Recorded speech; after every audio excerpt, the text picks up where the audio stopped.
وضو میں یہ ایک غلطی نہ کرنا، وگرنہ وضو باطل ہو جائے گا، اور جب وضو باطل ہو جائے گا تو آپ کی نماز باطل ہے، اس لیے کہ وضو کے بغیر نماز نہیں ہے، اور وضو بھی ایک مخصوص طریقے کے ساتھ، جیسے کہ وضو کی تعریف کی جاتی ہے کہ اللہ کی خوشنودی حاصل کرنے کی نیت سے ایک خاص طریقے کے ساتھ چہرے و ہاتھوں کو دھونا، سار اور پاؤں کے مسح کرنے کا نام وضو ہے، یعنی مخصوص طریقے کے ساتھ اس کو وضو کہتے ہیں۔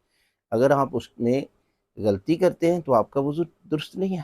مثلاً بہت سارے لوگ جو ہے وہ چہرے کو، حالانکہ چہرہ ہاتھ اوپر سے نیچے کی طرف مارنا ہے، چہرے کو دھوتے ہوئے اور بازو کو دھوتے ہوئے آپ نے ہمیشہ مثلا یہ دیکھیں ایسے کر رہے ہیں، ایسے ایسے رگڑا نہیں دینا۔ بعض لوگوں کو دیکھا ہے ایسے ایسے کرتے رہتے ہیں، حالانکہ اوپر سے نیچے کی طرف ایسے، اور یہاں تک آپ نے مکمل پانی، وضو والا پانی جو ہے وہ پہنچانا ہے۔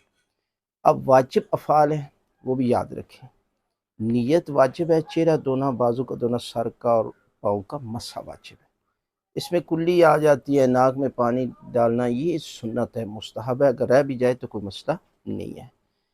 لہذا وضو میں کچھ چیزیں مبطلات وضو ہیں، آپ ان کو بھی یاد کریں، جیسے پیشاب اور بہانا ہے، ری کا خارج ہو جانا ہے، سونا، بے ہوش ہو جانا۔ اور وضو کا بڑا فائدہ ہے، یعنی وضو ہمیں روحانی پاکیزگی عطا کرتا ہے۔ یعنی آج کل جسمانی بیماریاں کم ہیں، جسمانی بیماریاں کم ہیں لیکن ذہنی پریشانیاں زیادہ ہیں، اور ذہنی پریشانی کے لیے بہترین دعا وضو ہے۔ پاکیزگی رہے گی، طہارت رہے گی، یقیناً آپ جو ہے وہ صحت مند رہیں گے، جسمانی اور روحانی۔ لہذا اس میں یہ غلطی نہیں کرنی کہ آپ نے چہرہ اور بازو کو دھوتے ہوئے ہمیشہ اوپر سے نیچے کی طرف ہاتھ مارنا ہے، بار بار نیچے اوپر نہیں کریں، وگرنہ آپ کا وضو جو ہے وہ باطل ہو جائے گا۔